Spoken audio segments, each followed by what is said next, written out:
Hello and welcome students, Gyanjyoti coaching সেন্টারের পক্ষ থেকে তোমাদের সকলকে আরো একবার স্বাগত।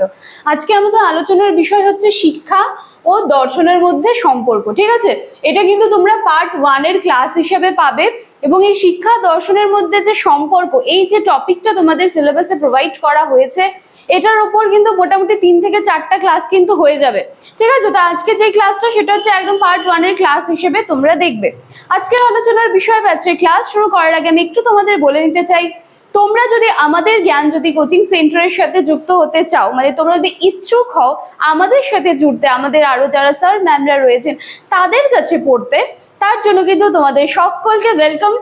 আমাদের সাথে সরাসরি যুক্ত হতে গেলে তোমাদেরকে এখানে কর্নারে দেওয়া 2টি নাম্বারের মধ্যে যে কোনো একটি নাম্বারে কিন্তু কল করে নিতে হবে।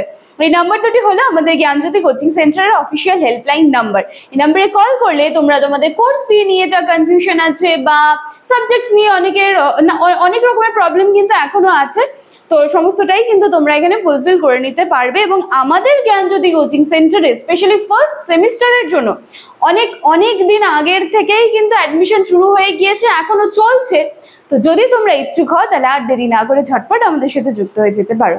কথা না বাড়িয়ে আমি একেবারে আজকের যে আমার আলোচনার বিষয় আছে আমি সেটা কিন্তু শুরু করছি। দেখো, শিক্ষা এবং দর্শনের মধ্যে সম্পর্ক।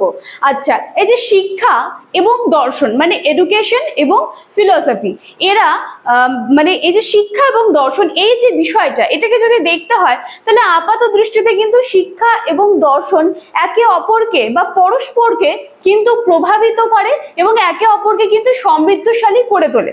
ঠিক আছে, দেখো দর্শন শিক্ষায় যেমন মানে মার্গ দেখায় বা মার্গ দর্শনে যেমন সাহায্য করে, ঠিক তেমনই কিন্তু শিক্ষার প্রভাবে নতুন নতুন দার্শনিক যে চিন্তা ভাবনাগুলো আছে সেগুলোর কিন্তু উদ্ভব হয় বা সেগুলোর কিন্তু উৎপত্তিও ঘটে। তাহলে আমরা দেখতে পাচ্ছি এই যে দর্শন এবং শিক্ষার মধ্যে যে সম্পর্ক, বলতে পারো যে একে অপরের কিন্তু পরিপূরক।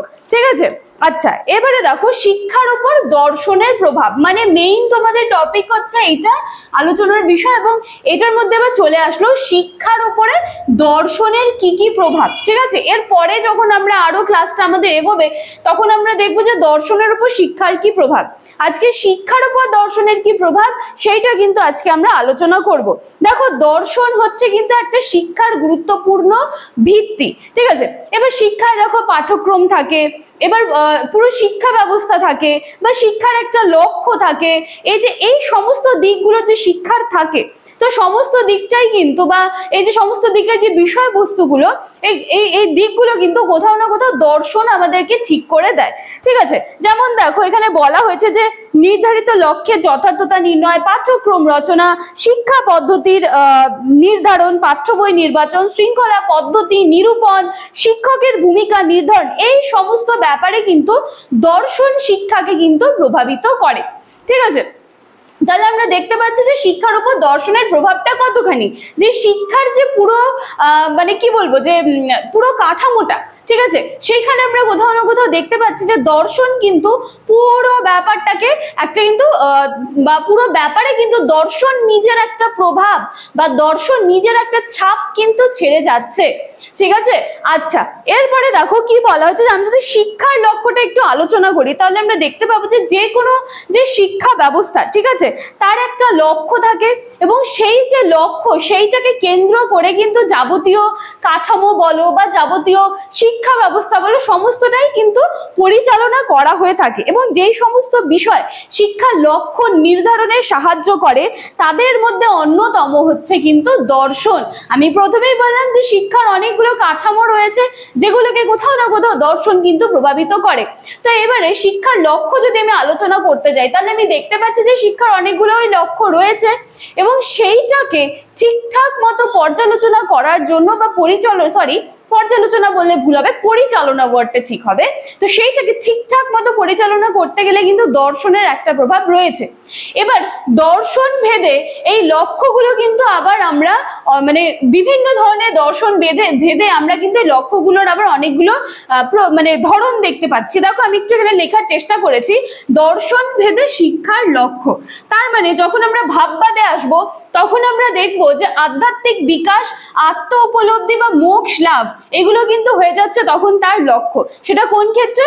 যখন আমরা ভাববাদে আসবো তখন দেখবো যে শিক্ষার লক্ষ্য হয়ে যাচ্ছে আধ্যাত্মিক বিকাশ, আত্ম উপলব্ধি। যখন আমরা প্রকৃতিবাদে আসবো তখন দেখতে পাচ্ছি যে আত্মপ্রকাশ করা এবং আত্ম সংরক্ষণ করা, ঠিক আছে, সেটা হয়ে যাচ্ছে শিক্ষার লক্ষ্য। এরপরে যখন আমরা প্রয়োগবাদে আসবো তখন দেখতে পাচ্ছি পরিবেশকে নিয়ন্ত্রণ করা এবং সামাজিক সামর্থ্য, দক্ষতা, এই সমস্ত কিছু চলে আসছে তখন। আবার যখন আমরা বাস্তববাদে আসবো তখন দেখতে পাচ্ছি যে ব্যক্তিত্বের পূর্ণ বিকাশ কিন্তু শিক্ষার লক্ষ্য।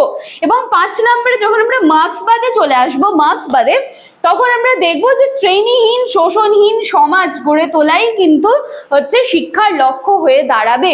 তাহলে শিক্ষার শিক্ষা ও দর্শনের মধ্যে যে সম্পর্ক, সেটার মধ্যে শিক্ষার উপর দর্শনের কি প্রভাব এবং তার লক্ষ্য এবং দর্শন ভেদে শিক্ষার লক্ষ্যগুলো কিভাবে আলাদা আলাদা হয়ে যাচ্ছে, সেই ব্যাপারটা কিন্তু আজকে আমরা আলোচনা করলাম। এর পরের দিনে যে ক্লাসটা তোমরা পাবে সেটা কিন্তু তোমরা শিক্ষার পাঠ্যক্রম এবং শিক্ষা পদ্ধতি এই ব্যাপার দুটো কিন্তু পরের দিনের ক্লাসে আমি ক্লিয়ার করব। তো চলো, আজকের ক্লাসটা কিন্তু এতখানিই থাকছে। আজকে একটা নতুন টপিক দিয়ে আবার শুরু করলাম একেবারে আজকের থেকে, আজকের যে ভিডিওটা সেইখান থেকে প্রত্যেক দিনের ভিডিওগুলো একটু খেয়াল করো, তাহলে কিন্তু এই যে টপিক যেটা দেওয়া রয়েছে শিক্ষা দর্শনের মধ্যে সম্পর্ক, সেটা কিন্তু একদম তোমাদের বুঝতে আর কোনো প্রবলেম থাকবে না। আজকের ক্লাসটা এখানেই শেষ করছি। ভালো লাগলে লাইক, কমেন্ট, শেয়ার, সাবস্ক্রাইবের আশা রাখলাম। দেখা হচ্ছে পরের দিনের ক্লাসে পার্ট 2 নিয়ে। Thank you.